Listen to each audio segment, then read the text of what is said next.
फर्स्टमा भित्रबाट हन्जु लाउनुपर्छ। त्यहाँदेखि कुन साइड हो त्यो? लेफ्ट साइडबाट यता लगाउनुपर्छ। त्यसमाथि फिन्चो लाउनुपर्छ। त्यहाँदेखि यस्तो खाले। अगर दुम्बुन लामो भयो भने चाहिँ फोल्ड गर्नुपर्छ। फिन्चो यस्तो प्रकारले लाउनुपर्छ। त फिन्चो चाहिँ खास भित्रबाट लाउनुपर्छ, तर एज युजुअल यहाँ चाहिँ बाहिरबाट लगाएको छ हामीले। र यो अगाडि चाहिँ यसो गरेर अम्टार्नुपर्छ। यो चाहिँ भी सेप बनाउनुपर्छ हामीले। पछाडिबाट यो जुन चाहिँ लामो छ, त्यो चाहिँ हो यसरी पछाडिबाट चाहिँ अगाडि ल्याउनुपर्छ। यहाँ अगाडि भी बनाउनुपर्छ। त्यहाँ फेरि फिन्चो लाउनुपर्छ।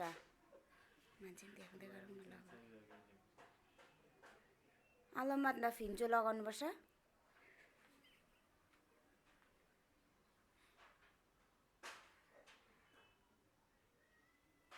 लगाइसक्यो। अन्त यहाँनिर अलिक यसरी मिलाउनुपर्छ, किनभने त्यहाँनिर यो दुम्बुन अलिक उयो हुनुको कारणले गर्दाखेरि चाहिँ अलिक मिलाउनै पर्छ त्यहाँनिर हामीले।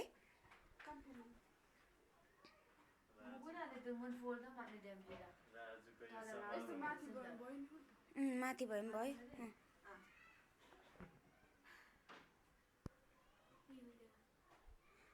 यसरी पट्टाउँदै ल्याउनुपर्छ। जुन चाहिँ यसलाई के भन्छ, यस्तो चुन्नी छोडेको छ त्यसलाई चाहिँ पट्टाउँदै लानुपर्छ।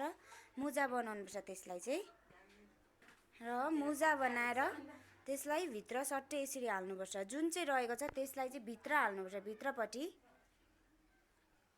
र भित्रपट्टि बनाउँदा माथि चाहिँ चेप्नुपर्छ। यहाँ मुजा मजाले मिलाउनुपर्छ, चेप्नुपर्छ। त्यहाँनिर एकछिन चेप्नुपर्छ। र एउटा डोरी छ, डोरी मिन्स उयो बेल्ट, नामब्रेकले चाहिँ त्यहाँ बान्नुपर्छ मजाले। आफूले जति अब टाइट कतिको सर्नु सक्छ त्यतिको गरेर बान्नुपर्छ अलमतमा।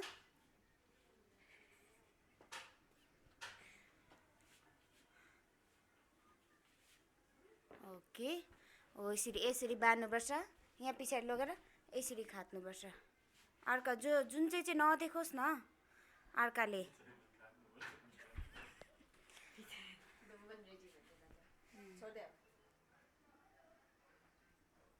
यसो गरेर चटक्क मिलाउनुपर्छ।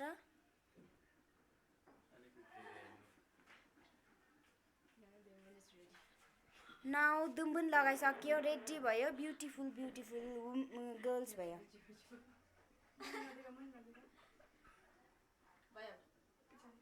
सबै डिटेल्समा देखाइदिउँ न।